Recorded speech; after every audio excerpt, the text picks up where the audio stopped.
right, so how's everybody this morning? Anyone hungry? Anybody thirsty? It sounds sounds like, can I get anybody anything? Anything? Coffee maybe? Wouldn't that be nice? Oh, that'd be nice. Wouldn't it be nice if we could have coffee? We're not allowed yet. Can't have coffee. Maybe soon. Maybe soon. It's funny how important coffee is to us. You notice that? It feels weird that we don't stop now and just go have coffee for a little break and then get started again. Feels kind of strange. This morning I want to talk a little bit about thirst. Thirst is an interesting thing. I was looking at sort of definitions and reading a bunch of sciencey kinds of things about what thirst is, how thirst works, why it does what it does. And I found this as sort of like a definition. Thirst has long been thought of as a negative homeostatic feedback response to increases in blood solute concentration or decreases in blood volume. Makes sense? Everybody sounds about right, eh? I have absolutely no idea what that even really means. Homeostatic, that sounds like the kind of transmission that my snow plowing tractor had last winter. I think it had a homeostatic transmission. This might clear it up. This was a little better. If the water volume of the body falls below a certain threshold or the osmolyte concentration becomes too high, structures in the brain detect changes in the blood constituents and signal thirst. I'm not sure what blood constituents are. I don't know if that's like little blood molecules that are part of a political area or region. I'm not really sure. Anyways, I think basically what all that fancy pants stuff says that when our bodies get out of balance, then we have all these systems in them to try to get our bodies back into balance again. And it seems like if stuff in our bloodstream, whatever osmolytes are, if there's like those pesky osmolytes, if the pesky osmolytes get too high, then the body wants to rebalance. And so this thirst mechanism kicks in to try to get things balanced again. Actually, I think balance matters to God. It's interesting to me how many systems in nature that they exist in a sense of balance. The whole concept of ecosystems, etc., is this idea of balance within nature. I think balance matters. I think our lives are designed to live in balance. That's why the scriptures have so much of this rhythm of Sabbath day and work and Sabbath and work and Sabbath. And then throughout the whole sort of Christian calendar, there's again this rhythm, this balance, this sense of trying to keep things from getting too far out of whack.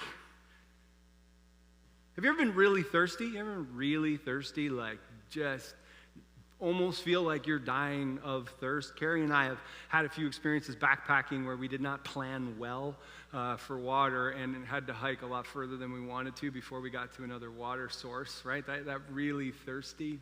I'm noticing that with the whole mask thing, anybody notice they don't drink enough throughout the day because you have the mask on and it's kind of annoying to try to drink and you just don't drink nearly enough water all day? I've noticed on Sundays this happens to me. By the time I get home, my throat is just dried out. And thirst is an incredibly powerful drive, isn't it? Like it's so strong, like your body just keeps almost like ramping up the volume almost until you finally give in and you go get a drink of water and put things back into balance again. Now, this morning I want to talk a little bit about David. Most people know who King David was. Right? Most people, if you talk about David, most people have heard at least about David and Goliath. Some people kind of know that there was this guy in the Old Testament, one of the most revered kings of Israel. Some people even kind of remember he was a shepherd. Some people remember that he wrote almost half of the Psalms that we have, or he's at least credited with writing almost half of the Psalms. And so a lot of us, we keep those memories in mind of who David is, but it's not all David's life. David's life has a few other things going on as well. David had some pretty tough times. When David was younger, the Bible actually tells us when David was younger, when he was a shepherd, a couple times he had to fight off lions and tigers and bears, oh my, So that was rough enough already to do that when you're a young kid with a sling. That's going to be a little bit freaky. But then on top of it, prophet Samuel shows up and he anoints David as the new king of Israel. The only problem is there was a current king of Israel who was less than excited to find out that somebody else had been anointed as the next king of Israel. And so Saul, this King Saul, wants to kill him even when he's a young kid. He ends up having this kind of fatal attraction sort of relationship with the woman who lives next door named Bathsheba, and things don't go particularly well there. And he also had a pretty rough time with his kids. His oldest son, Amon, had raped his stepsister Tamar. That's who is Absalom's sister. So then Absalom gets mad about that whole thing, and he ends up killing Amon, and then he has to flee because he's killed the king's son, and so he has to flee, and then finally David forgives him and tells him that he's allowed to come back, and so Absalom comes back. But then Absalom, as David's son, starts plotting to overthrow David, stages a bit of a military coup, and David has to flee into the wilderness to keep from being assassinated by his own son. Imagine how that would feel. Like, it's so easy when we're reading through the stories, particularly in the Old Testament, to just sort of fly through. You know what I mean? Like, you're just kind of reading and you're like, oh, okay, so David had to flee. Like, to stop for a second and to put yourself in there and to say, what would that feel like? What would it feel like to have your own kid try to kill you? It's a lot of fun up here to play guitar and to sing and to look back and see Keelan playing drums back there. It makes me feel good. It's a nice moment, it's father and son moment of being able to do this kind of stuff together. It's a good feeling. It would not be a good feeling to look back and realize that he's plotting my demise. That would be a bad feeling. And so David is out in the wilderness thinking, how did I end up here? How did this happen? And not only that, but we're told this is the second time that David has had to flee to the wilderness to escape being murdered. I wonder if he went back to the same place. The first time around, he has the king and all of the king's soldiers are trying to track him down to kill him. I wonder if he crawled back into the cave that he had hidden in the first time to hide from Absalom. I wonder if he crawled in there and was like, I can't believe I'm here again. Like, what? This was not part of my 5-year plan. This was not what I was doing. I was going to be king. I was going to enjoy my old age and sort of enjoy being king and get old, and then eventually one of my kids would take over for me as king, and instead he's hiding again in this cave. And while he's in the wilderness, he writes Psalm 63. God, my God, it's you I search for. My whole being thirsts for you. My body desires you in a dry and tired land, and there is no water anywhere. Yes, I've seen you in the sanctuary. I've seen your power and glory. My lips praise you because your faithful love is better than life itself. So I will bless you as long as I'm alive. I will lift up my hands in your name. I am fully satisfied as with a rich dinner. My mouth speaks praise with joy on my lips. Whenever I ponder you on my bed, whenever I meditate on you in the middle of the night, because you've been a help to me, and I shout for joy in the protection of your wings. My whole being clings to you. Your strong hand upholds me. But what about those people who want to destroy me? Let them go into the bowels of the earth. Let their blood flow by the sword. Let them be food for wild jackals. But the king should rejoice in God. Everyone who swears by God should give praise when the mouths of liars are shut for good. You'll notice in that encouraging, warm call to worship video, they skipped that last section. They stopped where it was not. They stopped at, where did they go? They stopped at, I will cling to, my whole being clings to you and your strong hand upholds me. Let them go into the bowels of the earth. Anyways, that part. They stopped before that part. I've been thinking about this all week. I've been thinking about the language at the beginning of this psalm. It is like It's like a love song that you would hear on the radio. Do you know what I mean? It's so passionate. It's so deep.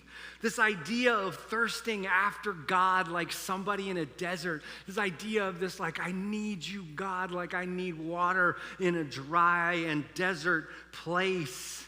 I use this image sometimes when I'm trying to help drummers understand how a dotted 6/8 should be played. Do you know what I mean? This idea of sort of plodding along in the desert, just hoping to try to get to a place where you can get some water finally. Or this line, my lips praise you because your faithful love is better than life itself. I mean, come on, how passionate is that? How deep is that? Or then there's this whole idea, this whole concept of David waking up in the middle of the night just to think about God, just to meditate on him throughout the nighttime. I mean, this guy is a super Christian. Do you know what I mean? This guy's like a super Christian even before Christ. That's how incredible this guy's love for God, this King David's love for God is. Psalm 63:8, my whole being clings to you. It's like the final nail in the best Christian in the world sort of title right there. My whole being clings to you. I wish that I was as good a Christian as David is here in this passage. I wish I felt like that about God. I wish I felt like that idea of like, I'm so thirsty, I need you, God. I wish that I was waking up. Last night I woke up at 3 o'clock and couldn't get back to sleep. And I wish I had woken up at 3 o'clock and I was just thinking about God. I was meditating on God's law all night long. But instead I was meditating on the alarm clock, wishing that I could fall back to sleep again. Wish I had that thirst for God like David does. Have you ever felt guilty for not being thirsty enough for God? Have you ever felt like when we're singing worship songs and the words of the song, you're thinking to yourself, I don't feel this way. I don't actually feel that. You know what I mean? Have you ever been somewhere where people are worshiping and you see people worshiping and their hands are in the air and they're just losing themselves in the music and they look so passionate, they look so thirsty for God, and you're thinking, I don't feel that way. Maybe the closest thing you've got is feeling like David at the end of the psalm here. Maybe you're thinking about your enemies, and the closest you've got is like, let their blood flow by the sword, let them be food for wild jackals. Maybe that's your psalm. Maybe that's your part. You want to memorize that in traffic. You know what I mean? Like, it's one of those parts of the Bible we kind of like to pretend aren't even there. But what if it's more about things being out of balance? What if that's what's actually going on in this psalm? This is what's been going through my head all week. This is what's been bugging me all week long. I've been thinking about it all week. What if David isn't thirsty for God because he's such an amazing super Christian? What if that's not what's actually going on? What if in David's life everything is out of balance? Things aren't how they're supposed to be. And so this thirst is coming because David's beginning to realize that things are out of balance. Remember, David is chosen to be the next king of Israel because he is a man after God's own heart. When Samuel is getting his instructions from God who to choose to be the king of Israel, God says in 1 Samuel 13:14, he says, the Lord will search for a man following the Lord's own heart, and the Lord will commission him as leader over God's people. And so Samuel chooses David, a man after God's own heart. Imagine if God said that about you. That you were a person after God's own heart, that your heart and God's heart beat the same. That when you see the world around you, you see the world just like God does. Imagine that's what God said about you. Incredible, right? And so David is this man after God's own heart. And so sometimes when we read Psalm 63 and we read all of this passionate love song kind of language, we read it in light of that David. We read it in light of the David who's got everything together, the man after God's own heart, the one writing all the beautiful Psalms, the one who is this great revered king of Israel. But that's not the whole story at all. We can't forget that David raped his next door neighbor, then had her husband murdered. That is not very churchy. That is not Jesus-y kind of behavior, in case you were wondering. That is not the kind of behavior of somebody who is, a person after God's own heart. That is sinful behavior. That's this David too. And then I was thinking about Absalom.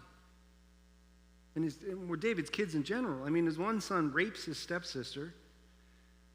And then Absalom, the story of Absalom is horrible. Like, the things he does are horrible. Now, it's not fair to blame David as a father for all of Absalom's shortcomings. But if your children are plotting to kill you, I think you've made some mistakes as a parent, right? I mean, I get that our kids have their own minds, their own lives, and they make their own choices. But if my children actively are plotting to kill me, I have perhaps not done everything I could. I have not done my best job as a parent, probably not getting world's best dad mug, right? Instead, it's like world's quickest data. Instead of world's best dad mug, we get a mug that says, "Dad, I want to kill you," right? Here, this is for Father's Day. So David's life seems out of balance. Things aren't going the way that they should. Things aren't the way that God intends in David's life. And I started to wonder if maybe David's thirst for God here is like our thirst for water. What if it's about putting things back in balance again? Think about the opening line of Psalm 63. My God, it's you. I search for you. I search for you. Those aren't the words of somebody who is close with God. It's the words of somebody who has lost track of where God is. Do you know what I mean? God, where are you? I'm sitting in this cave again. I'm out in the wilderness again. How did I get here? How did this happen? Where are you? You were going to walk with me, remember? You were going to hold me up by your mighty right hand. You were going to be there with me. You were going to help me to be a good and righteous king. How did I end up back in this cave again? I used to know you, but I've lost track of where you are. God, my God, I search for you. I think I need you in my life again. It's the words of somebody who has lost touch with what really matters in life. Things have gotten out of balance, off kilter. His life is out of center. Have you ever started eating just because, maybe it's dinner time, you sit down to eat, and you take your first bite, and then suddenly you realize you're hungry, but you didn't really think you were hungry right before you took a bite? You know what I mean? Does that ever happen to you? That kind of weird, like you're fine, you're just sort of going about life, just sort of doing whatever, and you sit down and that first bite goes in your mouth, and all of a sudden you realize that you are absolutely ravenous. That's the sense that I get from David at the beginning of this psalm. I didn't realize what had happened. I didn't realize that my life had gotten so out of balance. And all of a sudden I'm realizing, my God, it's you that I'm searching for. Where are you? Where'd you go? And then David starts listing things about God that are worth following him for. The next part of the psalm starts to feel like he's rehearsing, reminding himself of who God really is and the relationship that he had with God. It's kind of like renewing your vows. Carrie and I renewed our vows a couple weeks ago for our 25th wedding anniversary. It was actually a surprise to me. I did not know this was happening, so Carrie wrote my vows for me. So I ended up promising a whole bunch of things that Carrie wrote for me to promise. I feel like that might be the way to do it. It was funny because I was sort of had to repeat after me kind of thing, and so the minister for the occasion says, "Okay, repeat after me. I promise to," and it's like, "I promise to." I don't know what I'm about to say. Anyways, it was a lot of fun, and then we jumped off the diving tower at camp into the water. But the thing is, in reality, this idea of renewing vows, this sort of idea, it's about reminding yourself of the things that you love about this person that you chose to be with. Do you know what I mean? It's about kind of taking a moment to actually stop and realize, oh, right, 25 years ago I chose you for a reason. I chose you for a whole bunch of these reasons, these things about you that I actually truly love. All the amazing things about this other person that you want to remember, not the things that drive you nuts on a day-to-day basis, right? But the things that you really, really, truly love. It's this moment, like the writer of Proverbs says, rejoice in the wife of your youth. I was thinking about this idea that renewing vows is really about putting things back into balance again. It's really about taking a moment to actually say, wait. Before life gets so busy and we've been sort of doing life and we've been raising kids and we've been trying to do all these things and let's just stop for a couple seconds and remember that I still choose you. And I still want to be in this. And there are so many things about you that I love. What if that's what it really means to thirst for God? What if that's what worship can be? What if that's what it means to read through the Psalms? What if that's what it means for us sometimes in prayer? To actually take a few seconds and to just say, oh yeah, God, here are these things about you that I want to remember. God, things in my life have gotten out of balance again. I've gotten busy doing all these other things that I have to do, and somewhere along the line, my time with you, my time spent reminding myself of who you are has gotten put into the back seat. What if thirsting for God is not actually something for like super Christians? What if that's actually the response of those of us who are struggling when it comes to our faith? What if thirsting for God is the response of those of us who have doubts? Those of us who have questions, those of us who are in the process of deconstructing some of the stuff that Christian culture has sort of piled on top of what it means to be a follower of Jesus. Like what about you? What about you? It's been a tough year. I don't know if you noticed, but there's been a pandemic on. It's been hard. Are you thirsty? Maybe your life has gotten a little out of balance. Maybe you've gotten sidetracked by all of the arguments and passion and anger that's floating around the world today. Maybe you've gotten sidetracked by arguments about COVID. Or maybe you've gotten sidetracked by arguments about politics and vaccines. Or maybe you've gotten sidetracked by arguments about the economy. Or maybe you got sidetracked because there were so many fricking caterpillars. And it's all you could think about.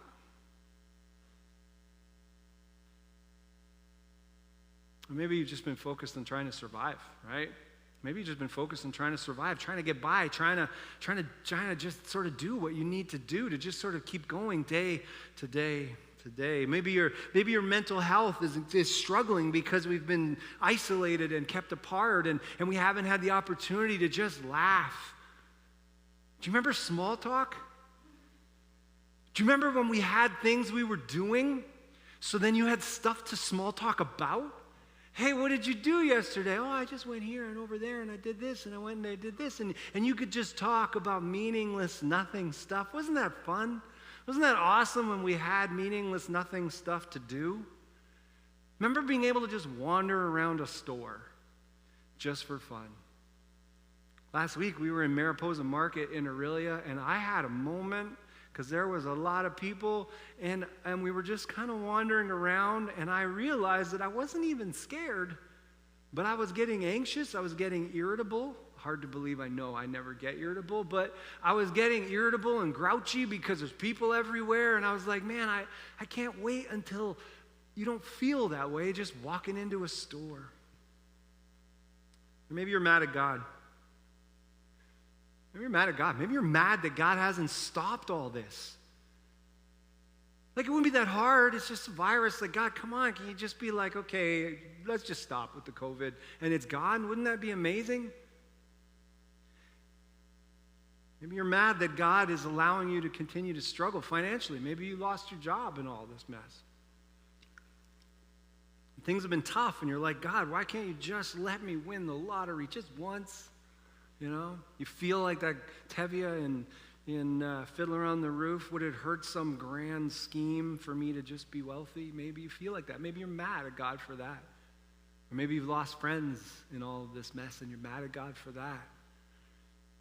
Maybe you've given your life to this church and it's struggling and you're wondering why you're driving a garbage bin truck for some guy named Jeff instead of being able to be a pastor full time. That one might have been a little specific. But maybe it helps us to understand how David felt when he wrote this psalm. David didn't write this psalm as a super Christian. He wrote this psalm as a bit of a failure. This psalm comes out of a broken time. It comes out of a struggling time. It comes out of a time where he had to take stock of the mistakes that he had made that had led to this situation. This didn't come out of a time where he was like, everything is wonderful and happy and everything is good. This came out of a time where he was angry, he was hurting. You hear it at the end of the psalm when he starts praying for people's blood to soak the ground. He's upset, he's frustrated, and that's where this thirst comes out of. He was writing as somebody who needed God to show up and be God. He was writing, my whole being clings to you. My whole being clings to you. Your strong hand upholds me. He's writing those words out of a place of brokenness, not out of a place of victory, out of a place of doubt and fear, not out of a place of strength. I can get behind that. I can understand that. I can feel that. You see how that starts to affect then how we worship? When we sing songs like we just sang, He is for you. He is for you. He is for you. He is for you.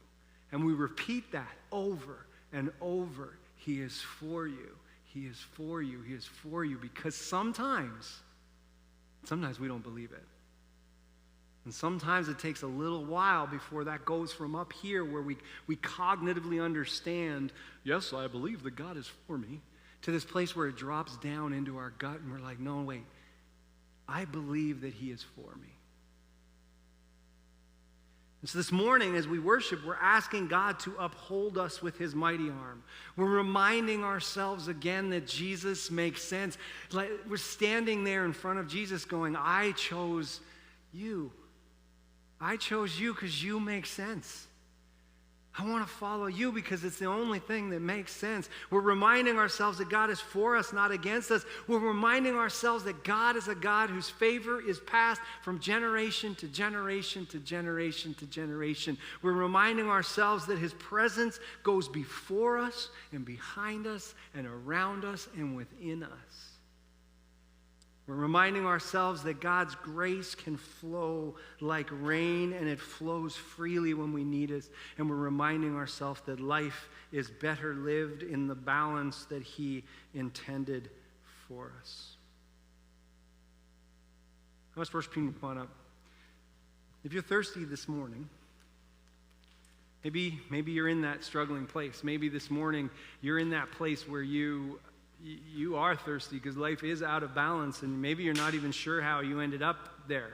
You're not sure how it happened, but that's okay. That's all right. That makes sense. David was called a man after God's own heart, and he ended up in that kind of space. So take time to actually pray. Take time to say, God, I need you. I need you. I got to get my life back in balance because somewhere along the line, it got out of balance, and I don't know how it happened. I'm back in this cave again, and I don't know why. Let's pray.